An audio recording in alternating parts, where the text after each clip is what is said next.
Saudi अरब ने 12,000 अफगान शहरियों से जाली पाकिस्तानी पासपोर्ट बरामद कर लिए। अफगान शहरियों को पाकिस्तानी पासपोर्ट जाली शनाख्ती कार्ड्स पर जारी किए गए थे। हुकाम ने मामले की छानबीन और नादरा डेटा की जांच पड़ताल शुरू कर दी। जाली पासपोर्ट बनाने वाले गिरोह का मरकजी मुलजिम लाहौर से गिरफ्तार। पासपोर्ट डायरेक्टोरेट इस्लामाबाद के एक हाजिर और एक रिटायर्ड मुलाजिम को भी गिरफ्तार कर लिया गया।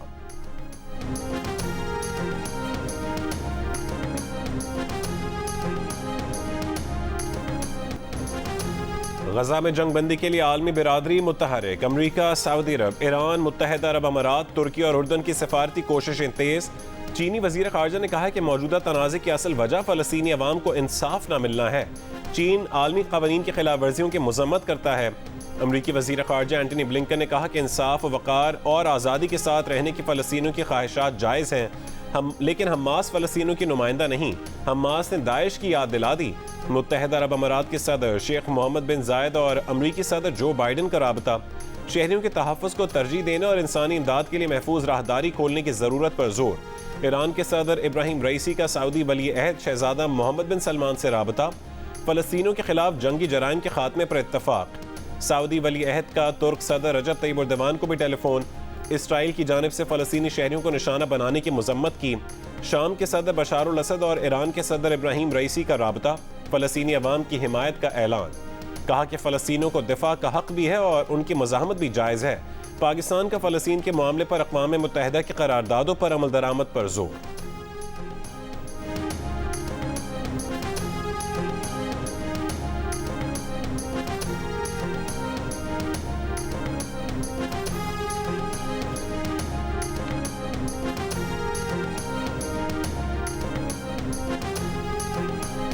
इसराइल ने 6 रोज में गजा पर 6,000 बम गिरा दिए। 4,000 टन बारूद बरसाने का एतराफ़। इसराइली हमलों में बमबारी में मजमूई तौर पर शहीद होने वालों की तादाद 1,400 से ज़्यादा हो गई। 400 से ज़्यादा बच्चे और 250 ख़वातीन भी शोहदा में शामिल। इसराइल ने इमदादी कारकुनों को भी ना बख्शा। 50 से ज़्यादा तिब्बी अमले के अरकान शहीद। इसराइली बमबारी से तबाहाल। गजा के अस्पतालों के जनरेटर और में ईंधन ख़त्म होने लगा। अस्पतालों की बिजली बहाल न हुई तो अस्पताल मुर्दा खाने बन जाएंगे। रेड क्रॉस ने खबरदार कर दिया। इसराइल ने यरगमालियों की रिहाई तक नाकाबंदी ख़त्म करने से इनकार कर दिया। मिस्र ने गजा के पनाह गुज़ीनों को महफूज राहदारी फराहम करने से इनकार कर दिया। इसराइल पर हमास के हमलों में हलाक होने वालों की तादाद 1,300 तक जा पहुंची। 3,000 से ज़्यादा जख्मी हैं। इसराइली फोर्सेस के शाम पर हमले, दमिश्क और हलब के हवाई अड्डों पर बमबारी, रनवेज को नुकसान पहुंचाने का दावा।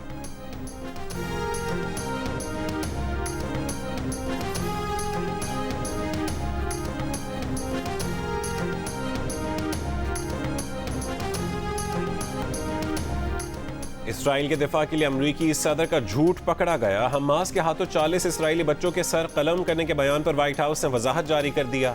कहा कि बाइडन या अमरीकी हुक्काम ने ऐसी तस्वीर देखी ना तस्दीक हुई कि हमास ने बच्चों को कत्ल किया। सदर का बयान इसराइली वजीर आजम के तर्जुमान और इसराइली मीडिया रिपोर्ट्स की बुनियाद पर था।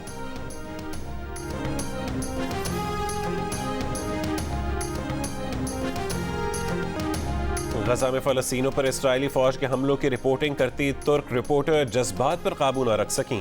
खातून रिपोर्टर जब इसराइली फ़ौज की वहशियाना बमबारी का निशाना बनने वाले मासूम फ़लस्तीनी बच्चों और शहरियों की हालत ज़ार बता रही थीं तो उन्होंने कहा कि यहाँ कोई एम्बुलेंस नहीं है, कोई पेशावर अमला नहीं है। आम लोग अपनी मदद आपके तहत अपने जख्मियों को खुद प्राइवेट गाड़ियों में लेकर अस्पताल पहुँचा रहे हैं।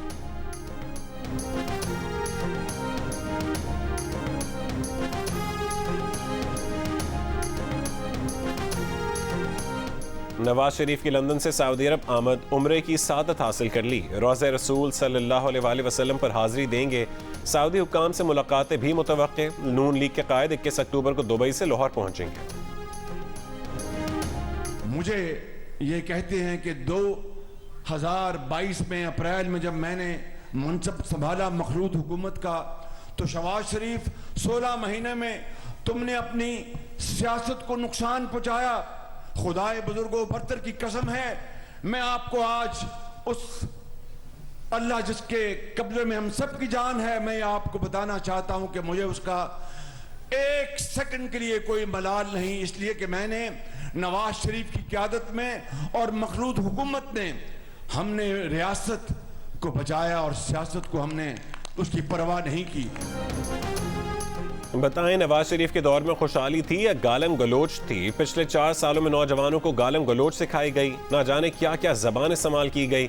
नून लीग के सदर शहबाज शरीफ का लाहौर में ताजरों से खिताब, कहा कि 12 अक्टूबर के रोज ही नवाज शरीफ की हुकूमत खत्म की गई थी। नवाज शरीफ फिर आया, फिर तरक्की लाया, सड़कों का जाल बिछाया, सरमायाकारी लाया, लोड शेडिंग खत्म की, बेरोजगारी खत्म की और दहशत गर्दी खत्म की। नवाज शरीफ फिर आ रहा है और तरक्की ला रहा है। खुशहाली, मुआशी इंसाफ, गुर्बत का खात्मा चाहते हैं तो नवाज शरीफ का वालिहाना इस्तकबाल करना होगा।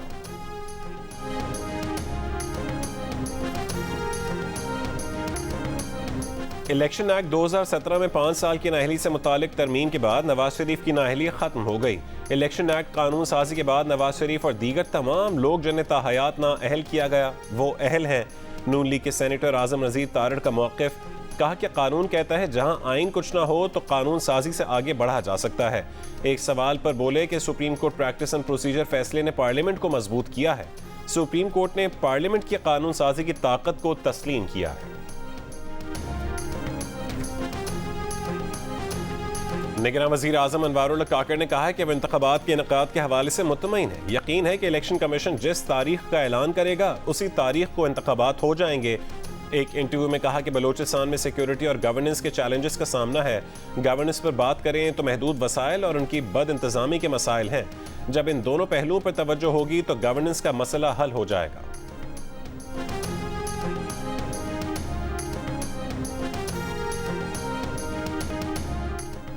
हमारी इंतख़ाबात 90 दिन में करवाने की दरख्वास्त जस्टिस उमरता बंदयाल के दौर में समाअत के लिए शायद इसलिए मुकर्रर नहीं हुई थी कि PDM की हुकूमत ने उन पर दबाव डाला था। प्रैक्टिस एंड प्रोसीजर कानून बहाल होने के बाद चीफ जस्टिस की जिम्मेदारी है कि वो सबसे पहले इस केस को समाअत को मुकर्रर करें। तहरीक इंसाफ के तर्जुमान बैरिस्टर गौहर खान की जियो न्यूज़ के प्रोग्राम आज शाहजेब खानजादा के साथ में गुफ्तगू, कहा कि कुछ सियासी जमातें और इलेक्शन को जनवरी से भी आगे ले जाना चाहती हैं, लेकिन अगर सुप्रीम कोर्ट 90 दिन में इंतखाबात का कह देती है तो 7 नवंबर को ना सही आज से 90 दिन के बाद तो इलेक्शन हो जाएंगे।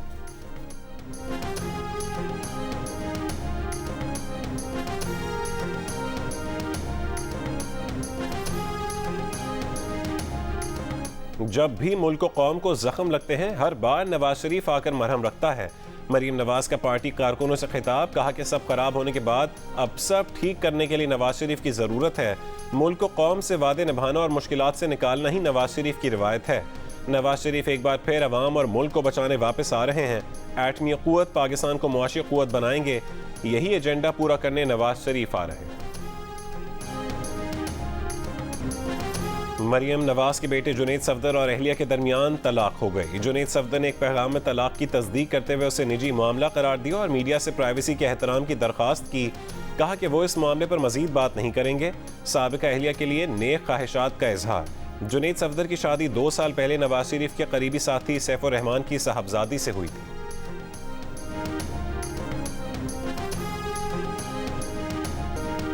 सब कह रहे हैं कि सुप्रीम कोर्ट का फैसला नवाज शरीफ के लिए अच्छा नहीं, फिर शहबाज शरीफ को ही फैसला क्यों पसंद आ रहा है?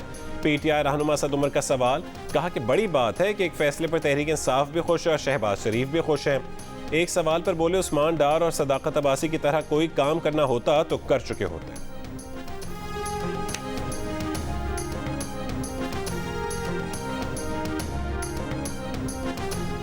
Chairman PTI practice and procedure act पर सुप्रीम कोर्ट के फैसले से मुतमईन है। उन्हें इत्मीनान है कि माजी के केस नहीं खुलेंगे। उन्होंने कहा कि अपील का हक होना चाहिए, ये दुरुस्त फैसला है। चेयरमैन PTI के वकील अली जफर की कानूनी टीम के हमरा अडियाला जेल में उनसे मुलाकात के बाद गुफ्तगू। जेल में चेयरमैन PTI के मुआलिज ने उनका तिब्बी मुआयना भी किया। डॉक्टर आसिम यूसुफ ने कहा है कि चेयरमैन PTI की सेहत पहले से बेहतर लगी। चेयरमैन PTI का ब्लड प्रेशर, नब्ज और छाती को चेक किया। हाजमे का थोड़ा मसला है, वो पहले भी होता था, जिसके लिए एक टेस्ट और दवा तजवीज़ की है।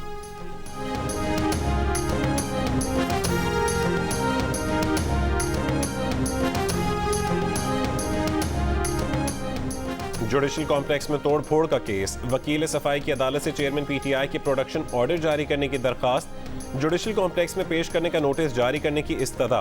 प्रोसिक्यूटर ने कहा कि PTI पहले कहती थी जान को खतरा है, आज कहती है कि चेयरमैन PTI को अदालत पेश करो। जज ने कहा कि इस्तदाद दहशतगर्दी अदालत इस्लामाबाद में चेयरमैन PTI की अदालत तलब करने की सूरत में सिक्योरिटी सूरत हाल तो पैदा नहीं होगी। अदालत ने सुप्रिंटेंडेंट अडियाला जेल से 24 अक्टूबर तक रिपोर्ट तलब कर ली।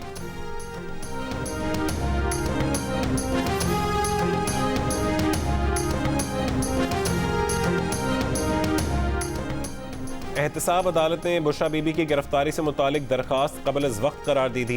कहा कि नैब को बुशरा बीबी की गिरफ्तारी मतलूब नहीं। हाई कोर्ट के फैसले के मुताबिक नैब गिरफ्तारी से कबल मुल्जिम को आगाह करने का पाबंद नहीं है। अदालत ने बुशरा बीबी की गिरफ्तारी से पहले आगाह करने और दरखास्त से जमानत निपटा दी। सिंध पुलिस अपने अगवा किए गए पुलिस एहलकारों को कच्चे के डाकुओं से बाजियाब करवाने में अब तक नाकाम। SHO समेत 6 एहलकारों को अगवा के 2 दिन हो गए। पुलिस ने SHO समेत एहलकारों के अगवा का मुकदमा 40 अफराद के खिलाफ दर्ज कर लिया। 14 मुल्जिमान नामजद, 26 नामालूम। लाहौर समेत पंजाब के मुख्तलिफ शहरों में असातिज़ा का एहतजाज। लाहौर में एहतजाज करने वाले 100 से ज़ायद उसातिज़ा सरकारी मुलाजमीन गिरफ्तार। फैसलाबाद में पुलिस और मुजाहिरीन आमने सामने, पथराव, शेलिंग और हवाई फायरिंग। गुजरावाला, गुजरात, भावलपुर, भावलनगर और मियाँ चन्नू में भी असातिज़ा का एहतजाज। हाफिजाबाद में असातिज़ा के साथ तालिब इल्म भी सड़कों पर आ गए। असातिज़ा रहनुमाओं की गिरफ्तारियों के खिलाफ एहतजाज। 125 से ज़ायद तलबा, 2 हेड मास्टरों और असातिज़ा के खिलाफ मोटरवे बंद करने का मुकदमा दर्ज। आरेवाला में असातिज़ा की रैलियां, 3 रोज से सरकारी तालीमी इदारे बंद। पत्तोकी में स्कूलों की तालाबंदी। सरकारी असातिज़ा लीव इनकैशमेंट और ग्रेजुएटी बिल में तरमीम वापस लेने और साथी असातिज़ा की रिहाई का मुतालबा कर रहे हैं।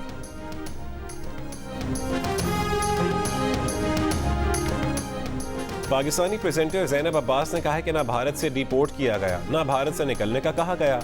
भारत में खतरा नहीं था, लेकिन खुद को वक्त देना चाहती थी। सोशल मीडिया पर लोगों के रद्द-ए-अमल ने खौफजदा किया। वो खुश नसीब हैं कि उन्हें दुनिया में जाकर क्रिकेट पर काम करने का मौका मिलता है। भारत में तजर्बा अच्छा रहा, लोगों ने अच्छा सलूक किया।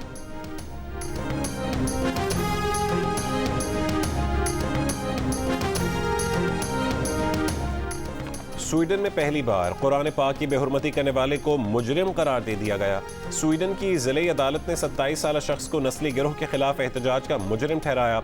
कुरान पाक की बेहुरमती करने वाले ने इस्लाम को नहीं, मुसलमानों को निशाना बनाया।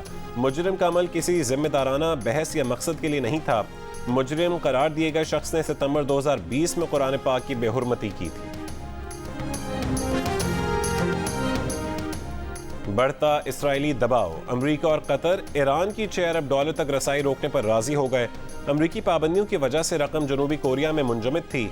समझौते के तहत अमरीकी कैदियों की रिहाई के बदले में रकम बहाल करके कतर मुंतकिल की गई थी।